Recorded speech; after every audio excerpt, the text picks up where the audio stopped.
What if he came for me? What if he came for everyone? I stood up and went to the window. When I pulled back the curtains, the room was bright and empty. Everything was fine. I told myself everything was fine. And then I reached for that box. Inside the cardboard, hidden away in a world of dust and old photographs, was another set of tapes. 2 more to go. The first was labeled simply Birth Week 2. This one started out warmly. It was the most normal, the most comfortable of all the tapes I'd seen so far. Mother sang to me as I swaddled in the hospital bassinet, a lullaby, gentle, soft, soothing. Then Father stepped into frame, holding me aloft, my head resting comfortably against his shoulder. He kissed the top of my head. "Our little Nate," he said, his voice loud and strong, healthy as can be. Camera panned away slightly, and Mother leaned into his embrace. They looked good together. My parents, healthy, happy, hoped. Someone else was out there. The camera followed as Father carried me out of the close behind, smiling brightly at the sun. She took a deep breath and held it for a moment. "We named him Nathan Nathaniel Carter," she said to the camera, "after his grandfather, Nate." She put her arm in mine and squeezed. I was only hours old. The man following us, however, didn't look happy, didn't look well. He seemed tired, defeated, but it was the way he walked, hunched over, bent at the waist, that scared me, like he was broken. I wanted to reach out and touch his hand, tell him it was okay, but then I remembered what I'd seen earlier. That man was dangerous. He hurt people, and I knew who he was now. The man who followed us home from the hospital. The man who took my life. The next tape was different. The image was grainy, almost like an old black and white movie. The audio was choppy, scratchy. The room I recognized, my room, but it was also unfamiliar. The furniture was wrong. The pictures on the wall weren't ours. I must have been 5 or 6. I was sitting in the corner with my teddy bear, looking terrified. "Don't eat the bugs, Nathan," a man's voice said. "Don't be afraid." I looked up. The camera came into focus slightly, catching the side of the man's face, his black hair, his pale skin, his black eyes. Not my dad. Who was that? Was this him? Was this real? Then my mum appeared. "Why are you scaring him?" she asked. "It's not nice." He said nothing, didn't respond, just looked at me, at the bear. Then he extended a finger and wiggled it slowly. "See, little buddy," he said, "just like this bug."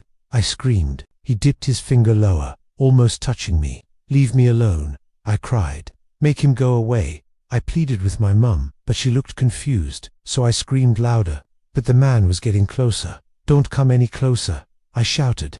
I threw my bear at him. "Go away," I cried. The man paused, then bent down to pick the bear up.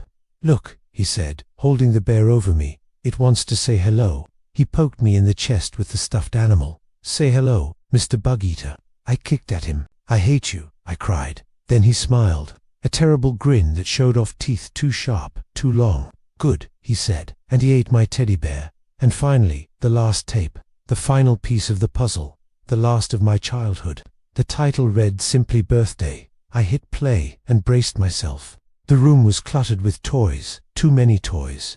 My eyes scanned the walls covered with drawings. Then I saw her, my mum. She held up a stack of presents wrapped in colorful paper. She was happy. Joy radiated from her. She was beautiful. Beside her, my dad held my hand, squeezing gently.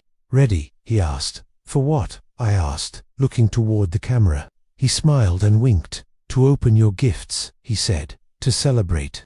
The camera moved closer, picking up the details. The balloons, the streamers, the drawings. My drawing.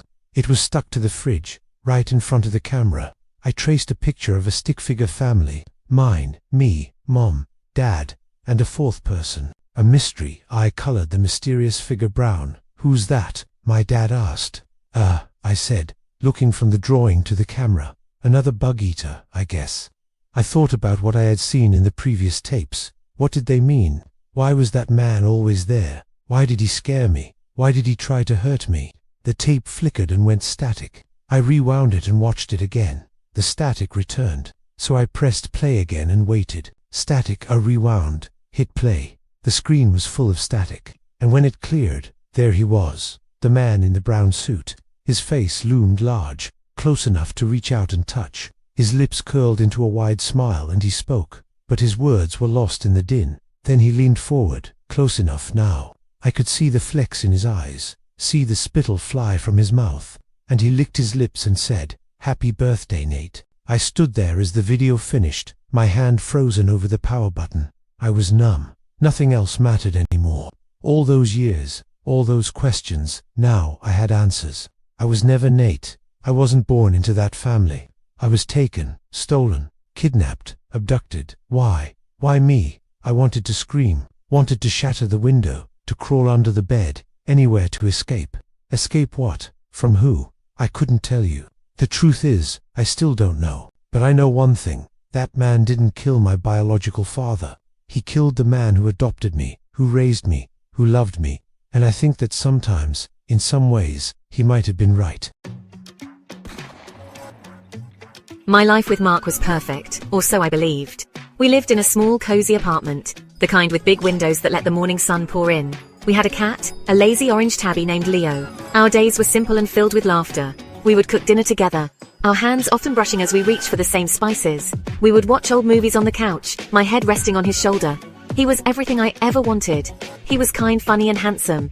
He made me feel safe. He made me feel loved. The world felt right when I was with him. I thought our future was a bright, straight line, leading to a house with a white picket fence. Looking back, it's terrifying how easy it was to believe the lie. Mark had this way of making everything seem normal. He was a master of the small, loving gestures that build a life. He'd leave little notes for me on the bathroom mirror. He'd bring me coffee in bed on Sunday mornings. He always remembered my favorite flowers and the exact way I liked my tea. These weren't grand, dramatic acts of love. They were the quiet, steady bricks that build a foundation of trust. And I trusted him completely. I gave him my heart without a second thought, because why wouldn't I? He was my Mark, my rock, my safe harbor in a chaotic world. Our friends loved him too. They always said how lucky I was. "You found a good one," they'd tell me, and I would smile, feeling a swell of pride. He charmed everyone he met.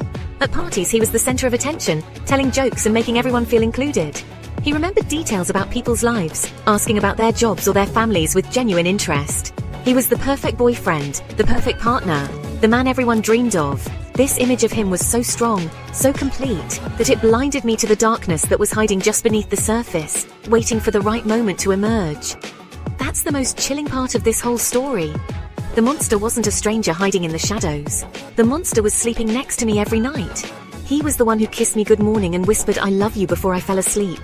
He was woven into the very fabric of my daily life, a part of my happiness, a part of my soul. This wasn't a haunted house story where I could just run out the front door. The danger was already inside. It had a key. It had a name. And that name was Mark. The perfect life I thought